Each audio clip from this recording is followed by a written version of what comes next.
when you are entering a real world. Why? Because in the real world there is a lot of money that is riding on your head. So if you goof up, there are many producers who, thank you boy, who roam in Bombay और मद्रास और हैदराबाद और पंजाब जहाँ भी फिल्में बनती हैं with guns in their pocket. 2 second लगेगा गोली मारने में कि तेरे को पैसा दिया था फिल्म बनाने के लिए, तू क्या बना रहा है, मजाक है क्या?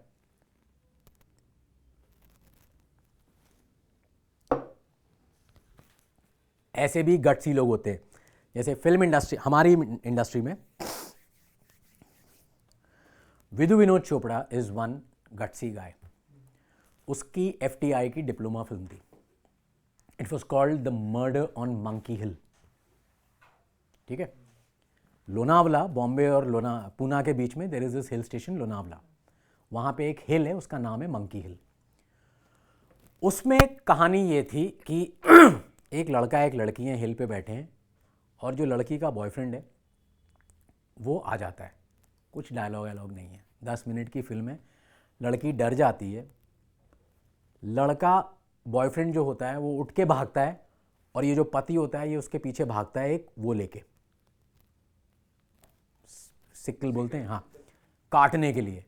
अब वो मंकी हिल पे, मर्डर ऑन मंकी हिल पे वो भाग रहे हैं वो मारने के चक्कर में. लड़की पीछे भाग रही है कि मारो नहीं. Finally in the end there is a shot, वो एक ब्रिज आता है जहाँ पे ट्रेन पास होती है, और ब्रिज के बीच में गैप होता है ना, और वहाँ पे वो जैसे ही मारने आता है ना, द स्क्रीन गोज ब्लैंक. इसको नेशनल अवार्ड मिला था. तुम लोग को हैरानी नहीं हो रही है क्यों मिला था? कुछ हुआ ही नहीं, खाली भाग रहा है सिक्किल लेके. He got the national award for his guts. जहाँ भर प्रोजेक्टर चलता है ना, जहाँ पे वो कट गई फिल्म, आदमी वेट कर रहा है, मर्डर हुआ नहीं, क्या हुआ, तो उसकी यहाँ पे टाइपिंग चल रही है और वो बोल रहा है, hey mister producer, if you want to see the climax of the film please give me the money so I can shoot. Don't try to send your warriors on the border to fight the war without ammunition. So if you want to see the climax, give us the money. He got a national award for this. उसके जो professors थे ना FTI में 1978-79 में, बोल रहे थे, विनोद तू चूतिया है, तू पागल है, ये क्या कर रहा है, तेरी मार देंगे, बैंड बजा देंगे तेरी. बोलता है ज़्यादा से ज़्यादा क्या होगा, मैं कश्मीर चला जाऊँगा, डिग्री नहीं देंगे ना.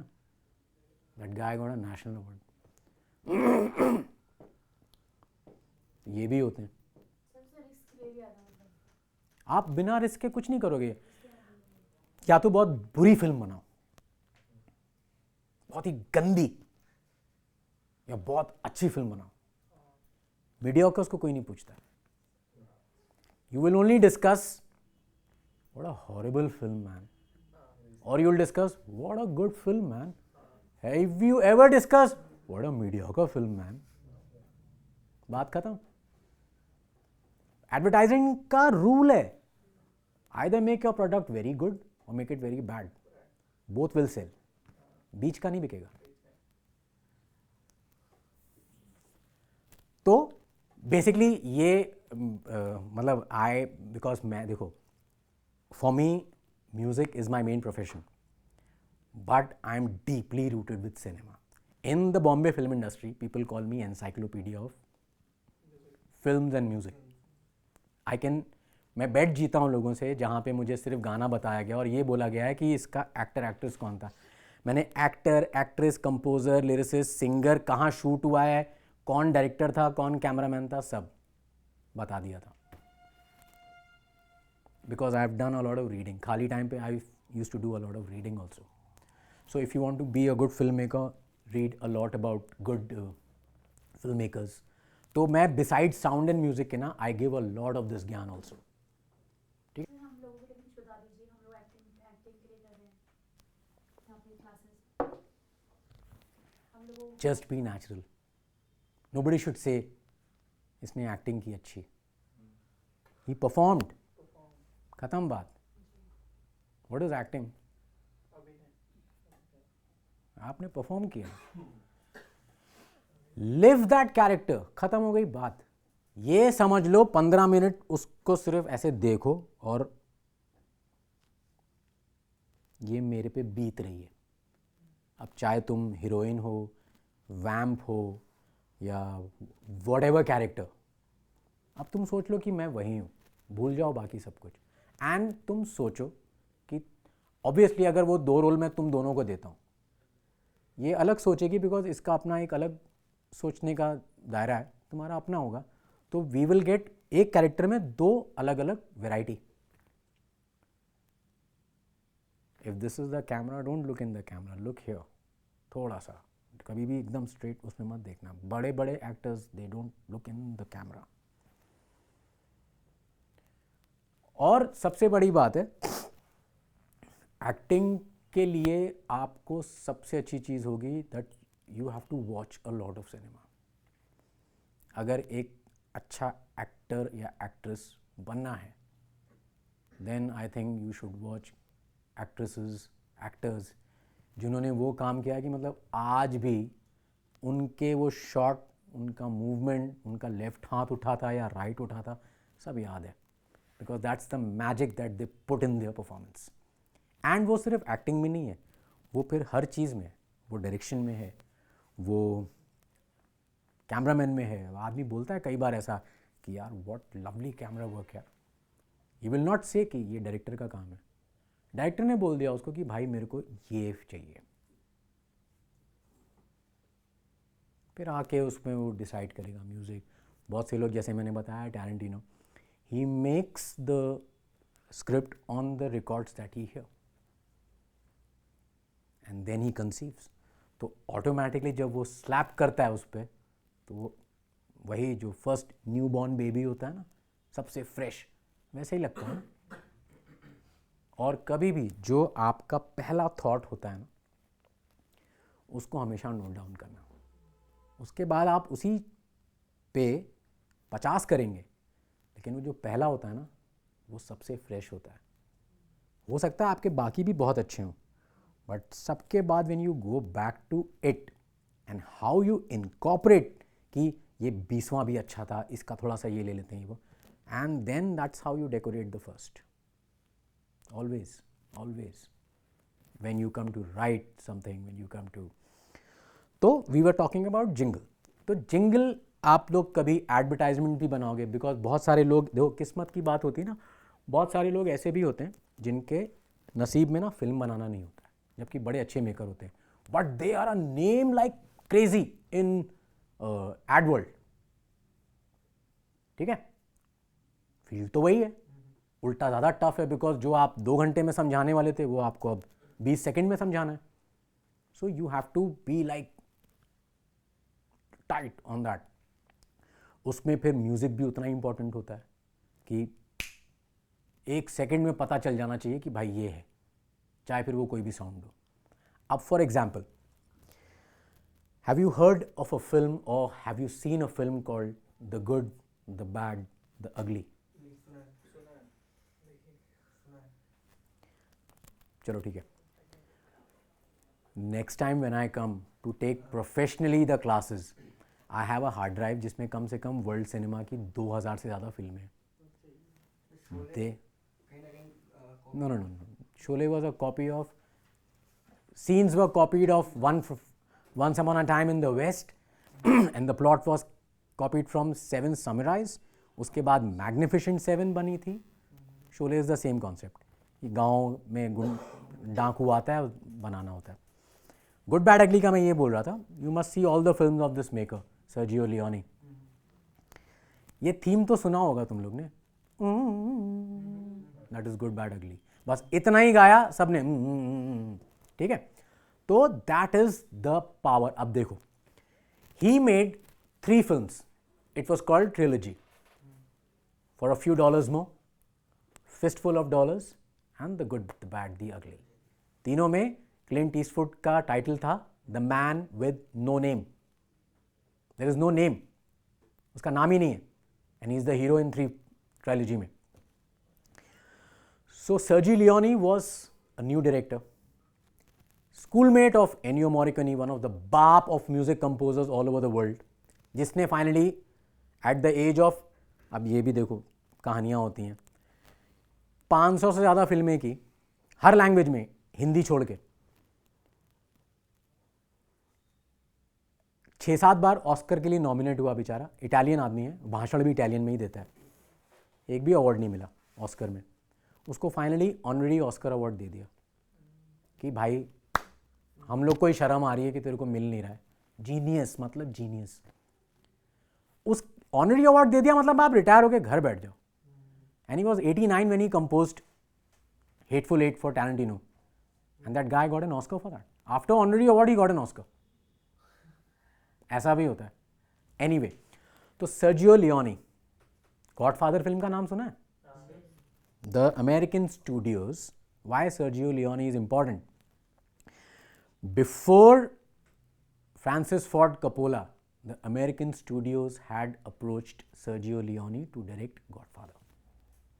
But he said कि I will not do it because I am working on my own gangster film which was called Once Upon a Time in America. कभी देखना ये फिल्म. अमेरिका मतलब Robert De Niro. Anyway, so Sergio Leone was making The Good, The Bad, The Ugly, and उसको budget नहीं मिल रहा था. तो उसने बोला कि एनियो मॉरिकोनी को कि how do we do the music, because we have to do it. बात खत्म. How do we do it, you tell me. Thank you so much. How do we do it is like, don't tell me budgets नहीं है. नहीं है, करना है. मगर अब जब ऐसे दोस्ती हो और किसी ने बोल दिया करना है तो करना है. तो ही सेड कि ठीक है, I need some guys with heavy boots, I need somebody who can whistle well, I need a guitar, and I need some chorus guys, और एक बंदा जो चिल्लाता हो, and one wind instrument, flute. तो if you see the film the Good, the Bad, the Ugly, theme एक ही है, बट गुड के लिए the theme is normal, bad के लिए इट्स लाइक, अगली के लिए मतलब इट्स बिकमिंग मेलोडियस से इट्स बिकमिंग. और आज आदमी, तुम लोग देखो ना, तुम लोग ने क्या बोला, we haven't seen the film, we haven't heard the name, but when I said कि have you heard this theme, हाँ we heard. That is the power of audio. तो क्या हुआ, जब इनको बजट नहीं मिला, जो हम किसी को नहीं मिलता है कायदे से देखा जाए तो, unless and until you are Karan Johar और हुएवर. ही सेड मेरे को एक विसल वाला चाहिए, एक चिल्लाने वाला चाहिए ऐसा. And he recorded the song with these things, जहाँ पे वोकल्स में, और गिटारिस्ट बजा रहा है टंग टंग टंग, कोरस मतलब ये आप लोग भी कर सकते हो. तो बेयर मिनिमम के साथ उसने एक ऐसी थीम बनाई जहाँ उसको बजट नाम के लिए ऐसा मिला था कि भाई लंच डिनर मिल जाएगा तेरे को, बाकी तू बना दे, बिकॉज बनाना ही है, हमारे पास पैसे नहीं है और हमको भी नहीं मिल रहे हैं from the studios. This is Sergio Leone telling this guy, Ennio Morricone, one of the best composers in the world, that man without money, sheer dedication, passion, makes a theme. जहाँ पे सर्जियो लियोनी की film के बारे में शायद अब किसी को इतना याद नहीं होगा, बट एनियो मॉरिकोनी की थीम आज भी 60 साल के बाद लोगों को याद है. There was no money. But उसने, उसका टैलेंट नहीं कम हुआ. Money doesn't decide your talent, because आपने एक बार चीज़ कमिट कर दी है तो वो प्रोडक्ट इतना इंपॉर्टेंट नहीं है. उस प्रोडक्ट में जब नाम आएगा ना, directed by so and so, वो नाम की वैल्यू होती है. तो आपने बोल दिया कि यार मेरे को पैसे कम मिल रहे हैं, मैं चेप देता हूँ इसको, और मेरे को म्यूज़िक में पैसे कम मिल रहे हैं तो मैं एमी, आगे भी काम नहीं मिलेगा। क्योंकि क्यों, आदमी नाम देख रहा है, उसको थोड़ी ना तुम्हारी कहानी मालूम है कि तुमको पैसे मिले थे कि नहीं मिलेगा। वो तो बोलेगा यार फिल्म इंडस्ट्री में काम कर रहा है, पैसे नहीं मिलेंगे क्या, बहुत मिलते हैं लोगों को, और कैसा काम किया है इसने। तो चाहे आपको 100 रुपये मिल रहे हो या आपको 1 लाख मिल रहा है, अगर आपने कमिट किया है कि मैं कर रहा हूँ, या तो मत करो, कर रहे हो तो फिर यू गिव योर 100%। वही काम करके दोगे जो आप 100 रुपये में करने वाले थे, 1 लाख रुपये में करने वाले थे, जो आपको अब 100 रुपये में करना है। And you will not compromise on that, because if you compromise, you are compromising on your product, which means you are compromising on your entire career, because there is a name coming, जो आपका नाम है उसमें। Film industry is a very serious business. लोग इसको मजाक समझते हैं, it's a very hard earned, every department, मैं ये नहीं बोल रहा हूँ कि सिर्फ एक डिपार्टमेंट, एवरी डिपार्टमेंट। मतलब आप रियल वर्ल्ड में जाओगे ना, आपको पता चलेगा नींद क्या है। जितना सो सकते हो यहाँ पे पढ़ते पढ़ते करके वहाँ जाना, अदरवाइज यू विल सोचो कि बताया नहीं था हमको, ऐसा भी कुछ होता है। So end of the day this is how when now we talk, now basically it's coming out कि गुड बैड अगली फिल्म का नाम नहीं मालूम है, लेकिन उसका साउंड ट्रैक याद है, जो कभी फिल्म में नहीं देखा होगा, बिकॉज फिल्म के बारे में नहीं जानते तो, बट वो इतना वर्ल्ड वाइड एंथम बना था कि एवरीबडी न्यू इट, तो वो कहीं चलते फिरते सुन लिया होगा ना। आज उसके कम से कम नहीं होंगे तो लाखों अलग अलग लोगों ने वर्जन्स बना के अपने घर के, अपना घर चलाया है, और क्रेडिट दे के ट्रिब्यूट टू एनियो मोरिकोनी, और ऐसे तमाम उसके कॉम्पोजिशंस। और हर आदमी शुरुआत में ऐसा काम करता है जिसमें उसको पैसे नहीं मिलते, लेकिन वो जो काम करता है ना, उसके बाद जो उसको काम मिलता है, फिर आपकी ऑनेस्टी है, आप उसको कितना पकड़ के रखेंगे या आगे चल के आप वो करेंगे। सो ऑडियो एंड वीडियो, कभी मत सोचना अरे तेरा ऑडियो काम है, तेरा वीडियो काम है। They are both as twins. दो भाई ट्विंस, बाप ये नहीं बोल सकता है प्रोड्यूसर कि मैं एक ही बच्चे के लिए अच्छे कपड़े लाऊंगा, दूसरे के लिए नहीं। It's like hand in gloves. इधर कॉम्प्रोमाइज़ किया तो वीडियो फेल हो गया, उधर कॉम्प्रोमाइज़ किया ऑडियो फेल हो जाएगा आपका, और उसमें कोई वो चीज़ नहीं है। और आपने जो लिखा है, जो स्क्रीन प्ले डेवलप किया है, उसको जिस तरीके से शूट किया है, उसके बाद बहुत सारी कहानी आप साउंड से चेंज कर सकते हो।